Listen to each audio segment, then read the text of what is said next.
कोजागिरी पौर्णिमा म्हटलं की प्रत्येकालाच मसाला दूध आठवतं. पण त्या जुन्या आठवणी आठवल्या की मग भारी वाटतं.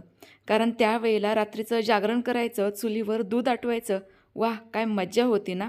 कारण त्या चुलीवर आटवलेल्या दुधाची टेस्टच काही वेगळी होती. बरं ते सोडा, आता जुन्या आठवणीत रमण्याची काही गरज नाहीये. कारण आज मी अगदी गॅसवर आटवलेलं दूधच स्मोकी फ्लेवरचं म्हणजेच चुलीवरच्या चवीचं कसं बनवायचं ते दाखवणार आहे.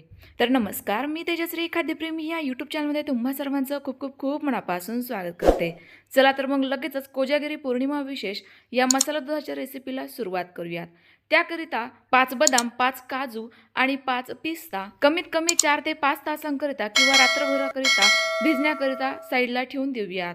कारण आज आपण कोणत्याही प्रकारचा विकतचा मसाला किंवा केसर न वापरता हे मसाला दूध बनवणार आहोत.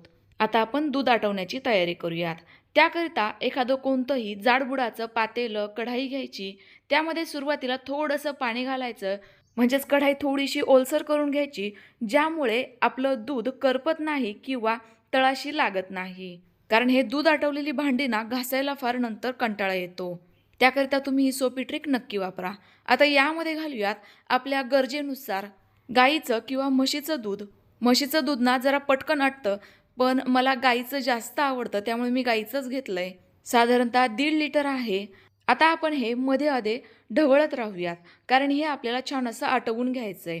फक्त यावर मलाई म्हणजेच साय येणार नाही याची मात्र काळजी घ्यायची. म्हणूनच सांगितलं मध्ये अधे वेळेवर हलवत राहा. आता आपले काजू, बदाम, पिस्ता व्यवस्थित असे भिजले गेले आहेत. यांची पहिले साल काढून घेऊयात. माझ्याकडे जरा कमी वेळ होता, त्यामुळे हे मी 2-3 तासच खरं तर भिजत घातलेलं आहे. त्यामुळे याची साल काढणं थोडंसं कठीण जातंय.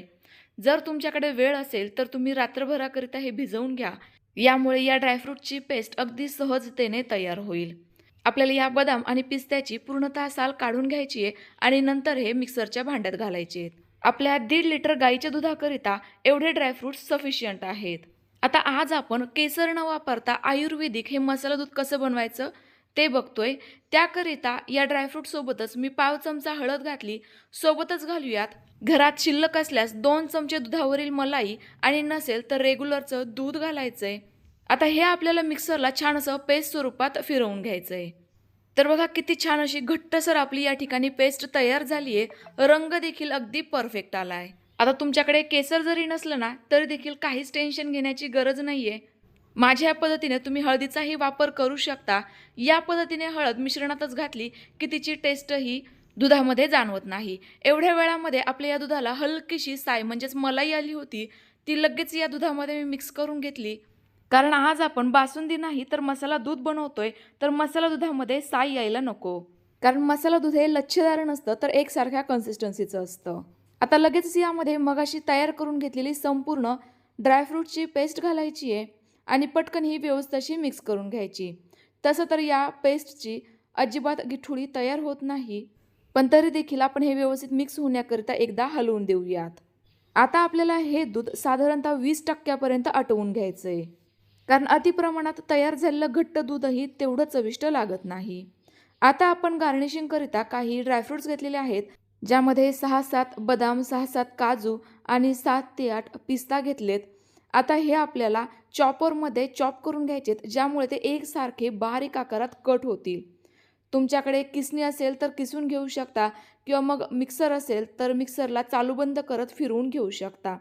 फक्त हे जास्तच एकदम पावडर स्वरूपात बारीक होणार नाही याची काळजी घ्या. कारण या ड्रायफ्रूटचे थोडेसे जाडसर कण किंवा जाडसर तुकडे दातांखाली आले की ते जास्त चविष्ट लागतात. त्यामुळे साधारणतः आपल्याला हे इतपत जाडसर कट करून घ्यायचे आहेत. आता यामध्ये घालूयात 3 मोठे चमचे चारोळी.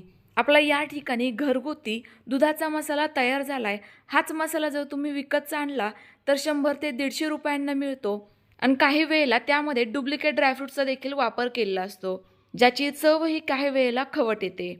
आता आपण यासोबत इलायची देखील ठेचून घेऊयात. तर साधारणतः 5 इलायची घेतली आहे.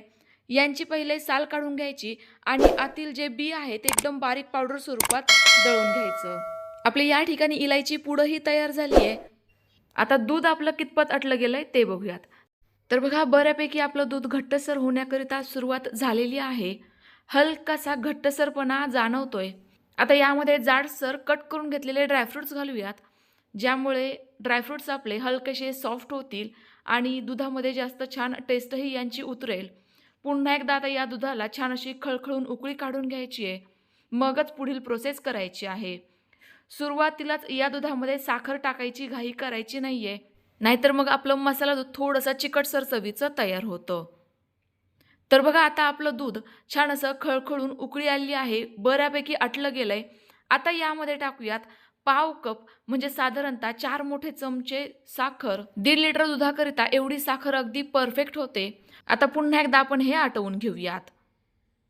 तर बघा काही वेळातच आपलं 20 ते 25% दूध घट्टसर झालेलं आहे, आटलं गेलंय.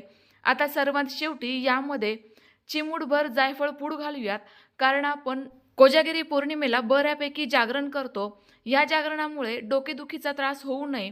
सोबतच हे घट्टसर झालेलं दूध पचनाकरिता हलकं जावं यासाठी जायफळ पूड अवश्य घाला. सोबतच पाव चमचा इलायची पूड घालायची आणि जर असं मिक्स करून लगेच गॅस बंद करूयात. म्हणजे इलायचीची टेस्ट या दुधामध्ये व्यवस्थित राहील. आता आपण या दुधाला स्मोकी फ्लेवर देणार आहोत. त्याकरिता मी या ठिकाणी चिनी मातीचं या पद्धतीचं एक भांडं म्हणजेच मटका घेतलेला आहे. त्यामध्ये गरम केलेले 2 कोळसे घालूयात. सोबतच घालूयात पाव चमचा साजूक तूप. आता बघा आपल्या या दुधाला काय मस्त स्मोकी फ्लेवर येईल. फक्त ना हे कोळसे जे आहेत ते जास्तही गरम नसावेत, जेणेकरून यामध्ये अति प्रमाणात धूर होणार नाही. कारण जास्त प्रमाणातही स्मोकी फ्लेवर टेस्ट देत नाही. जरा वेळातच लगेचच झाकण खोलायचंय आणि हा मटका बाहेर काढून घ्यायचा आहे. आता आपलं हे दूध अगदी ओरिजिनल चवीचं पारंपरिक पद्धतीने चुलीवरच्याच चवीचं तयार झालेलं आहे. हे तुम्ही कोजागिरी पौर्णिमेला नक्की ट्राय करून बघा. खात्री देऊन सांगते घरातील प्रत्येक मंडळी तुमची तारीफ केल्याशिवाय राहणार नाही. तयार झालेलं स्मोकी फ्लेवरचं गरमागरम मसाला दूध चंद्रदेवतेला नैवेद्य दाखवून सर्व करू शकता. मी देखील सर्व करतेय तर तुम्हाला या दुधाची कन्सिस्टन्सी दिसत असेल अगदी परफेक्ट आली आहे. ना अतिच जास्त प्रमाणात घट्टसर आहे ना कुठेही तुम्हाला दुधावरील मलाई दिसतीये. आणि आपण केसर न वापरताही हळद वापरून देखील किती परफेक्ट असा या दुधाला रंग आणलेला आहे. त्यामुळे तुमची जर मुले हळदी दूध पिण्याकरिता नाटकं करत असतील तर ही पद्धत नक्की ट्राय करून बघा. आजची ही रेसिपी कशी वाटली कमेंट्स करून नक्की कळवा. रेसिपी आवडली असल्यास लाईक करा आणि जास्तीत जास्त शेअर करा.